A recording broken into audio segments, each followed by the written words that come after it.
사도신경 신앙 고백하심으로 5월 14일 화요일 아침 새벽 예배를 살아계신 하나님 앞에 올려드립니다. 나는 전능하신 아버지 하나님, 천지의 창조주를 믿습니다. 나는 그의 유일하신 아들 우리 주 예수 그리스도를 믿습니다.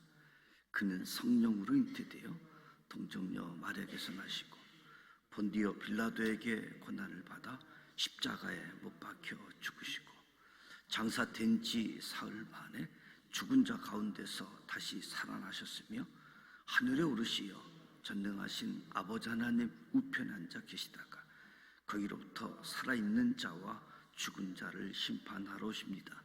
나는 성령을 믿으며 거룩한 공교회와 성도의 교제와 죄를 용서받는 것과 몸의 부활과 영생을 믿습니다. 아멘. 찬송가 216장 성자의 귀한 몸 216장 찬송하도록 하겠습니다.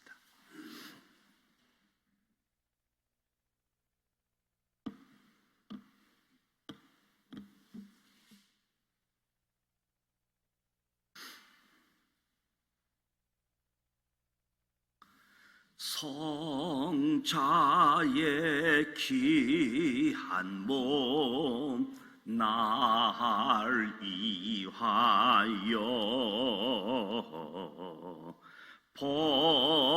버리신 그 사랑 고마워라. 내 머리 숙여서 주님께 피는 말 난 무엇 주님께 바치리까. 지금도 날 위해 간구하시 이 옅은 믿음이 아옵나니 주님의 참사랑 고맙고 놀라와 찬송과 기도를 희치하네. 주님의 십자가 나도 지고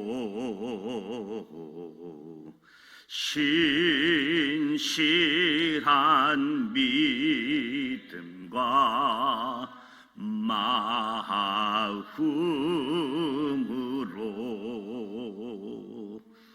형제의 사랑과 친절한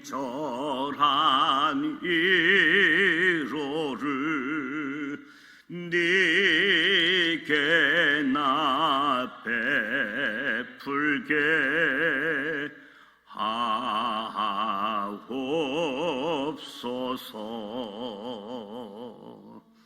만 가지 은혜를 받았으니 내 평생 슬프나 즐거우나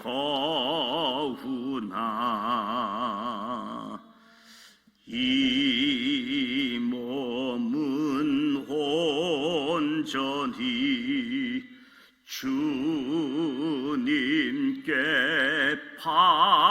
바쳐서 주님만 위하여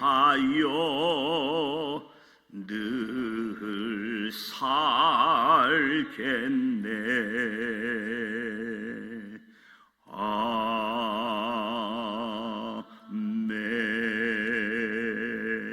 아멘. 오늘 우리 주시는 말씀은 레위기 4장 말씀입니다.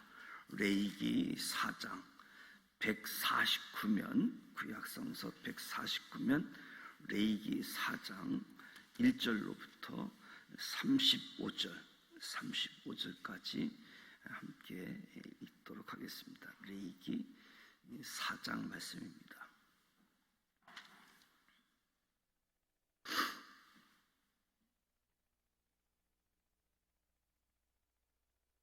(1절) 말씀 같이 읽습니다. 여호와께서 모세에게 말씀하여 이르시되 이스라엘 자손에게 말하여 이르라. 누구든지 여호와의 계명 중 하나라도 그릇 범하였으되 만일 기름 부음을 받은 제사장이 범죄하여 백성의 허물이 되었으면 그가 범한 죄로 말미암아 흠 없는 수송아지로 속죄 제물을 삼아 여호와께 드릴지니 그 수송아지를 회막문 여호와 앞으로 끌어다가 그 수송아지의 머리에 안수하고 그것을 여호와 앞에서 잡을 것이요 기름 부음을 받은 제사장은 그 수송아지 피를 가지고 회막에 들어가서 그 제사장이 손가락에 그 피를 찍어 여호와 앞 곧 성소의 휘장 앞에 7번 뿌릴 것이며 제사장은 또 그 피를 여호와 앞 곧 회막 앞 향단 뿔들에 바르고 그 송아지 피 전부를 회막 문 앞 번제단 밑에 쏟을 것이며 또 그 속죄 제물이 된 수송아지의 모든 기름을 떼어낼지니 곧 내장에 덮인 기름과 내장에 붙은 모든 기름과 두 콩팥과 그 이의 기름 곧 허리 쪽에 있는 것과 간에 덮인 코뿔을 콩팥과 함께 떼어내되 한목제 제물의 소액에서 떼어냄같이 할 것이요 제사장은 그것을 번제단 위에서 불살 것이며 그 수송아지의 가죽과 그 모든 고기와 그것의 머리와 정강이와 내장과 똥 곧 그 수송아지의 전체를 진영 바깥 재버리는 곳인 정결한 곳으로 가져다가 불로 나무 위에서 사르되 곧 재버리는 곳에서 불살을 지니라. 만일 이스라엘 온 회중이 여호와의 계명 중 하나라도 부지 중에 범하여 허물이 있으나 스스로 깨닫지 못하다가 그 범한 죄를 깨달으면 회중은 수송아지를 속죄제로 들을지니 그것을 회막 앞으로 끌어다가 회중의 장로들이 여호와 앞에서 그 수송아지 머리에 안수하고 그것을 여호와 앞에서 잡을 것이요 기름 부음을 받은 제사장은 그 수송아지의 피를 가지고 회막에 들어가서 그 제사장이 손가락으로 그 피를 찍어 여호와 휘장 앞에 7번 뿌릴 것이며 또 그 피로 회막 안 여호와 앞에 있는 제단 뿔들에 바르고 그 피 전부는 회막 문 번제단 밑에 쏟을 것이며 그것의 기름은 다 떼어 제단 위에서 불사르되 그 송아지를 속죄제의 수송아지에게 한 것 같이 할지며 제사장이 그것으로 회중을 위하여 속죄한즉 그들이 사함을 받으리라. 그는 그 수송아지를 진영 밖으로 가져다가 첫 번 수송아지를 사름같이 불살지니 이는 회중의 속죄제니라. 만일 속장이 그의 하나님 여호와의 계명 중 하나라도 부지 중에 범하여 허물이 있었는데 그가 범한 죄를 누가 그에게 깨우쳐 주면 그는 흠 없는 순염소를 예물로 가져다가 그 순염소의 머리에 안수하고 여호와 번제물을 잡는 곳에서 잡을지니 이는 속죄제라. 제사장은 그 속죄 제물의 피를 손가락에 찍어 번제단 뿔들에 바르고 그 피는 번제단 밑에 쏟고 그 모든 기름은 한목제 제물의 기름같이 제단 위에서 불사를 지니 이같이 제사장이 그 범한 죄에 대하여 그를 위하여 속죄한즉 그가 사함을 얻으리라. 만일 평민의 한 사람이 여호와의 계명 중 하나라도 부지 중에 범하여 허물이 있었는데 그가 범한 죄를 누가 그에게 깨우쳐 주면 그는 흠 없는 암년소를 끌고 와서 그 범한 죄로 말미암아 그것을 예물로 삼아 그 속죄 제물의 머리에 안수하고 그 제물을 번제물로 잡는 곳에서 잡을 것이요 제사장은 손가락으로 그 피를 치고 번제단 뿔들에 바르고 그 피 전부를 제단 밑에 쏟고 그 모든 기름을 한목제물에 기름을 떼어낸 것 같이 떼어내 제단 위에서 불살라 여호와께 향기롭게 할지니 제사장이 그를 위하여 속죄한즉 그가 사함을 받으리라. 그가 만일 어린 양을 속죄 제물로 가져오려거든 흠 없는 암컷을 끓여다가 그 속죄제 제물 머리에 안수하고 번제물을 잡는 곳에서 속죄 제물을 잡을 것이요 제사장 그 속죄 제물의 피를 손가락으로 찍어 번제단 뿔들에 바르고 그 피는 전부 제단 밑에 쏟고 그 모든 기름을 한목제 어린 양의 기름을 떼낸 것 같이 떼내어 제단 이 여호와의 하제물 위에서 불사를 지니 이같이 제사장이 그가 범한 죄에 대하여 그를 위하여 속죄한즉 그가 사함을 받으리라. 아멘. 속죄제는 생활하다가 죄를 인식할 때마다 속죄를 위해서 드리는 제사라고 할 수 있습니다. 오늘 4장 말씀과 5장까지 속죄제에 대해서 말씀하고 있는데 2절 말씀에 보면 누구든지 여호와의 계명 중 하나라도 그릇 범하였을 때 계명을 어겼다는 것을 깨달았다면 그대로 지나치지 말고 바로 자신의 잘못을 뉘우치며 하나님께 용서를 구하라. 하나님은 죄를 범한 사람이 하나님 앞에서 속죄제를 드리면 우리의 죄를 용서해 주신다. 죄 지을 수 있다. 죄를 용서받으라 라고 하는 거지요. 그래서 속죄제를 드려야 할 대상 제사장도 회중도 족장도 평민도 속죄를 드려야 될 대상이죠. 그러니까 누구나 예외가 인정되지 않는 거예요. 아니, 난 제사장이니까 인정되지 않는 거지요. 누구든지 계명 중 하나라도 어겼다라고 하는 것을 깨달으면 제사장, 회중, 족장, 백민 누구든지 속죄제를 드리면 하나님이 용서하신다. 그래서 3절부터 12절까지 제사장의 속죄제가 언급되고 있습니다. 기름 부음 받은 사람, 왕, 제사장, 선지자, 이 기름 부음 받은 제사장이 하나님께 택함 받았다는 그 자체가 무사람들의 존경의 대상이 되지만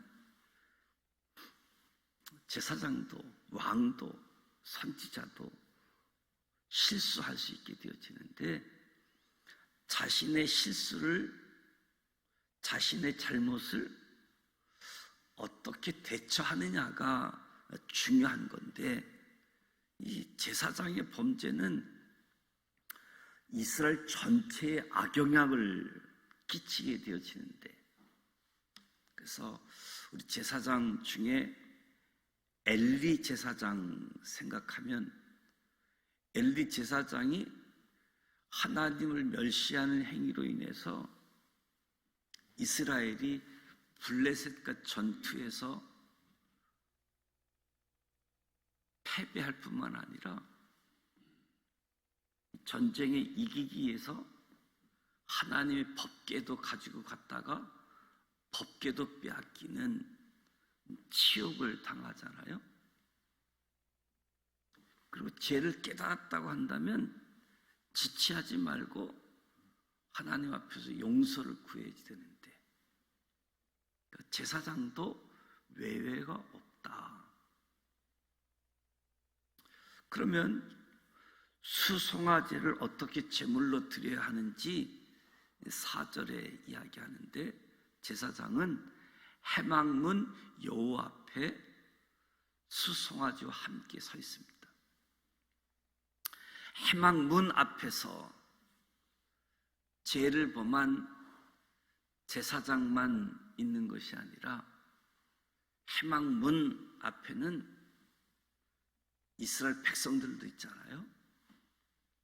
그러니까 제사장이 공개된 장소에서 자신의 잘못, 자신의 죄를 구하는 겁니다.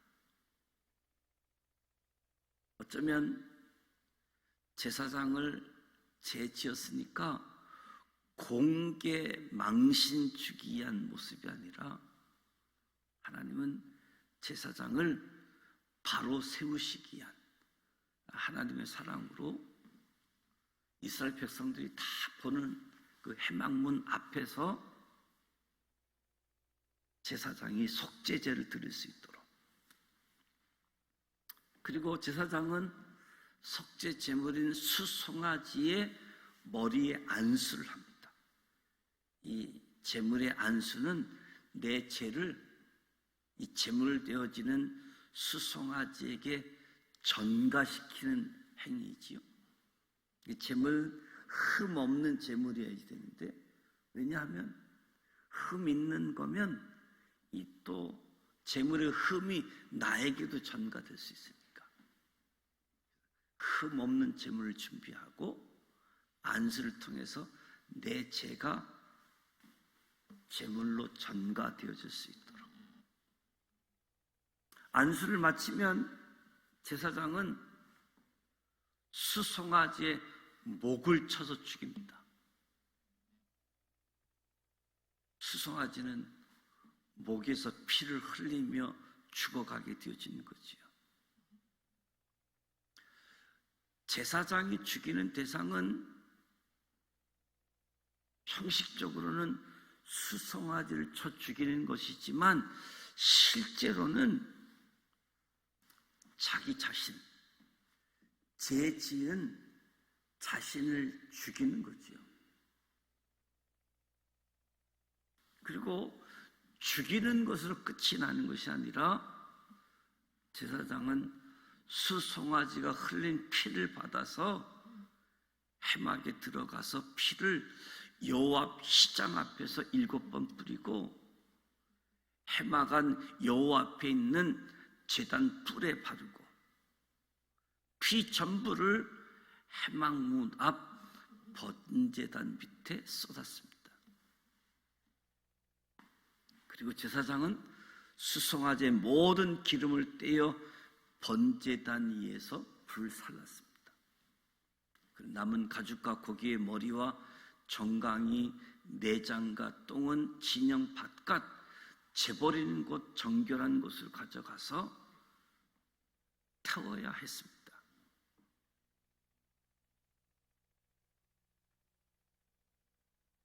흠 없는 수송아지 가죽, 고기, 당시에도 귀했지만 속죄의 대가로 불태워 버렸다. 그리고 제사장은 이 모든 과정을 스스로 자기가 다 해야지 됐던 거지요. 제사장이 실수 잘못했을 것을 깨달았을 때 드리는 속죄. 13절에서 21절까지는 해중의 속죄제를 이야기합니다. 해중의 속죄제. 이스라엘은 온 해중이 부지 중에 죄를 범했는데 죄를 깨닫지 못하고 있다가 나중에라도 깨닫게 되어지면 속죄제를 드려야 되는데 제사장이 아니라 해중을 대표해서 장로들이 장로들이 수송아지 머리에 안수하여 제물을 죽였고 피와 기름을 제사장에게 갖다 주면 제사장이 회막문 앞에서 피를 뿌리고 기름을 제단에 불살랐고, 이후 과정은 제사장의 속죄와 동일하게 진행되어졌지요. 회중들이 잘못했을 때 회중을 대표해서 장로들이 속죄제를 드렸다. 22절에서 26절은 족장의 속죄제. 족장은 백성을 인도하는 지도자 이치에 있는 인물이지요. 족장이 죄의 깨우침을 받게 되어지면 수송아지보다는 값이 저렴한 순염소를 제물로 준비하고 그리고 안수하고 잡았던,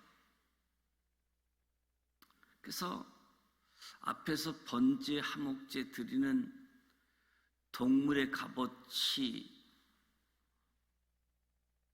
마치 순서대로 설명한 것처럼 속죄제는 제사 드리는 사람의 지위에 따라서 설명하고 있습니다. 번제, 하목제, 그 제물의 가치, 소, 양, 염소, 새, 제물의 가치 순서였다고 한다면 이 속죄제는 그 사람의 지위, 제사장, 회중을 대표하는 장로, 지도자 이치에 있는 족장. 결국 순서는 그런데 지위의 순서대로 함에도 불구하고 동물의 가치는 유사한 거지요. 그래서 족장은 순염소로 제물을 준비하고 안수하고 잡고 피를, 그 이유는 동일한 순서로 진행하게 되어지는데, 세상은 보통 죄를 저지른 사람을 범죄자라고 이야기하잖아요. 죄를 저지른 사람을 범죄자라고 하는데, 그래서 죄는 미워하되 사람은 미워하지 말자. 근데 성경은 사람을 죄인이라고 선포합니다.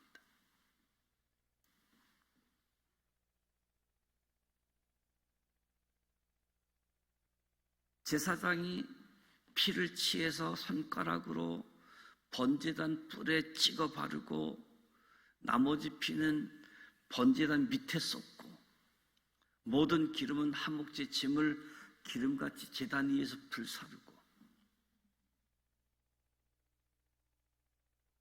이 과정을 거쳐서 제사장이 그들을 위해 속죄하면 용서를 받게 되어지는데, 이 속죄제는 하나님과의 관계를 회복하게 하는 기능, 용서받아서 하나님과의 관계를 회복하는 기능을 이야기하는 거지요.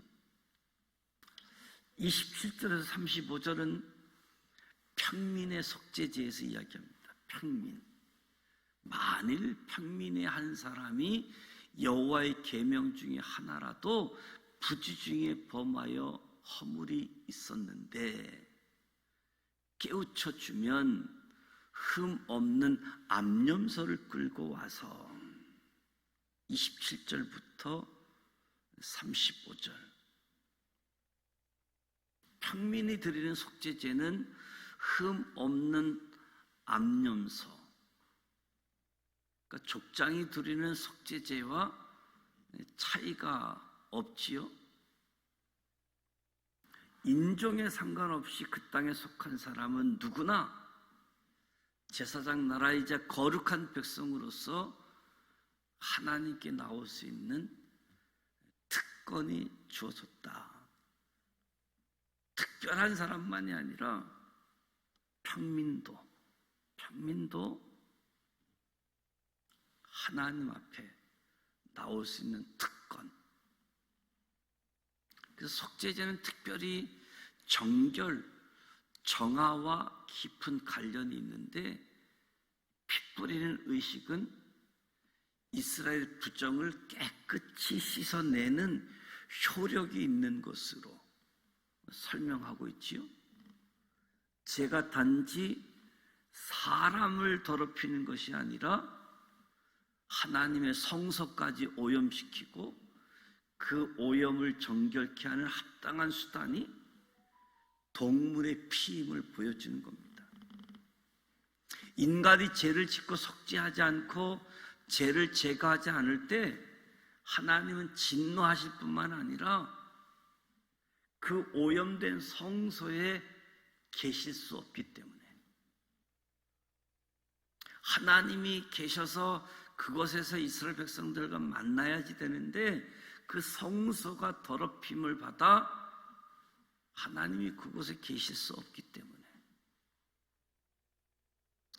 이스라엘의 소명은 하나님이 우리 가운데 거하심으로 말미암아 거룩한 백성이 되어지고 모든 민족을 향해서는 제사장 노릇하는 것이 이스라엘 백성들의 소명이잖아요. 그래서 하나님의 임재하심을 항상 의식하며 성소를 정결하게 유지해야 했던 거지요. 저와 여러분은, 우리 모두는 하나님이 거하시길 사모하는 교회여야 됩니다. 하나님이 함께 거하시는,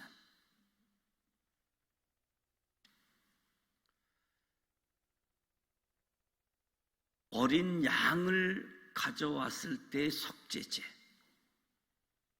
흠 없는 암컷.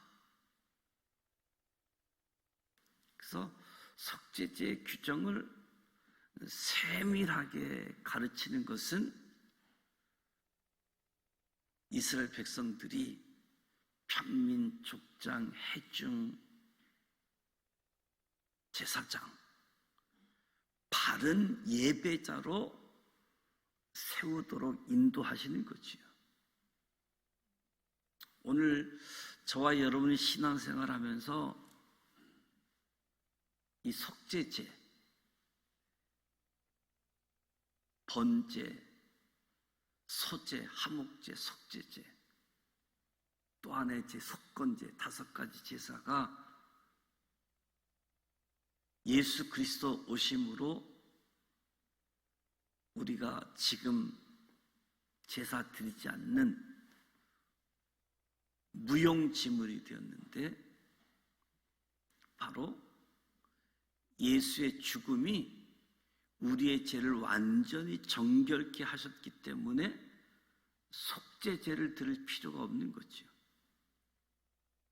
레위기의 말씀은 성소가 정결하게 되었지만 이제 예배자인 저와 여러분이 그리스도의 피로 정결케 되어졌다. 이 사실을 저와 여러분이 믿었고 이 사실을 기억하고, 그래서 하나님만 바르게 예배하고 모든 순간에 하나님이 주신 선물임을 깨닫고, 세상에 살아가면서 부지중에 저지른 우리의 죄를 깨닫게 되어지는 은혜를 구하면서 거룩한 예배자로 살아가는 저와 여러분이 되시기를 축복합니다. 이 죄를 깨닫는 게 은혜인데, 죄를 깨달으면 주님 앞에 나아가 주님의 보혈로 용서함 받으며 거룩한 예배자로 살아가는 우리 모두가 되시기를 주님의 이름으로 축복합니다. 기도하겠습니다. 하나님 아버지, 은혜와 사랑을 감사드립니다. 오늘도 하루의 첫 시간을 하나님 앞에서 찬송하고 말씀을 나누고 기도합니다. 이 새벽을 축복하여 주옵소서. 예수님의 대속의 보혈로 우리의 죄를 사해 주시고 감히 왕 같은 제사장으로 삼아 주셔서 감사합니다. 우리의 삶의 자리가 하나님과 동떨어진 자리가 아니라 우리의 삶의 자리가 하나님과 함께하는 성전임을 잊지 않도록 도와주옵소서. 어떤 상황에 처할지라도 말씀으로 준비된 제사장으로 살아갈 수 있도록 도와주시옵소서. 죄에 대해서 민감한 말씀의 사람이 되게 하여 주옵소서. 부지 중에 저지른 우리의 죄를 깨닫게 해주시고 같은 죄를 더 이상 반복하지 않도록 우리의 시선이 주님만을 향할 수 있도록 도와주시옵소서. 속죄제를 통하여 죄인된 우리를 살리시기 위해 예수님이 행하신 일들 기억하게 하시고 예수님이 행하신 일들이 우리의 삶 속에 적용되어져서 항상 거룩한 예배자로 하나님 앞에 바로 세움받을 수 있도록 축복하여 주시고 우리가 또 다른 사람들, 많은 사람들 앞에 제사장의 역할을 감당하여 모든 사람들이 하나님 앞에서 예배하고 복을 받을 수 있도록 우리의 소명, 우리의 역할 축복하여 주시사 속죄제의 은총, 대속의 은혜 누릴 수 있도록 우리를 사용하시고 하나님 영광 받아 주옵소서. 예수님의 이름으로 축복하며 기도드립니다. 아멘. 하늘에 계신 우리 아버지, 아버지 이름을 거룩하게 하시며 아버지의 나라가 오게 하시며 아버지의 뜻이 하늘에서와 같이 땅에서도 이루어지게 하소서. 오늘 우리에게 일용할 양식을 주시고 우리가 우리에게 잘못한 사람을 용서하여 준 것 같이 우리 죄를 용서하여 주시고 우리를 시험에 빠지지 않게 하시고 악에서 구하소서. 나라와 권능과 영광이 영원히 아버지의 것입니다. 아멘. 부지중에 지은 죄라고 할지라도 지나치지 않고 깨우쳐서 속죄죄로 용서받으라. 용서받고 거룩한 자로 살아가라. 하나님 다 준비하셨고 그 길을 만들어 놓으셨고 마침내 예수 그리스도의 십자가 대속의 사건을 통해서 언제든지 주님 앞에 나아갈 수 있는 그 길, 이 속죄함 받는 이 일들, 이 죄를 해결하는 이 절차가 얼마나 심각하고 얼마나 처절한지 그 목격하는 상황 속에서 예수님의 속죄가 얼마나 큰 은혜인지 알게 되어지는데 이 속죄함의 은총, 그래서 하나님과 바른 관계 유지하는 삶, 이런 은혜가 저와 여러분뿐만 아니라 모든 사람들이 이 역할을, 이런 은혜를 누릴 수 있도록 저와 여러분 역할을 감당할 수 있는 큰 은혜가 임하기를 축복합니다. 오늘 화요일입니다. 지역사회를 위해서 기도하면서 무엇보다도 이 지역사회가 믿음의 사람들 때문에, 교회 때문에 빛과 소금의 역할을 감당하는, 그래서 구원의 방주가 되어지는, 구원 얻게 하는 역할을 감당할 수 있도록 이 지역의 교회들, 그리고 지도자들, 하나님을 두려워하여 맡겨진 역할을 감당할 수 있도록, 또 오늘 오후 2시 전도하는 시간을 갖게 되어지는데 7, 8 여전도에 전도하는 일에도 하나님 성령으로 충만케 하셔서 증인된 사명 감당할 수 있도록 기도해 주시기 바랍니다. 함께 기도하겠습니다. 살아 계셔서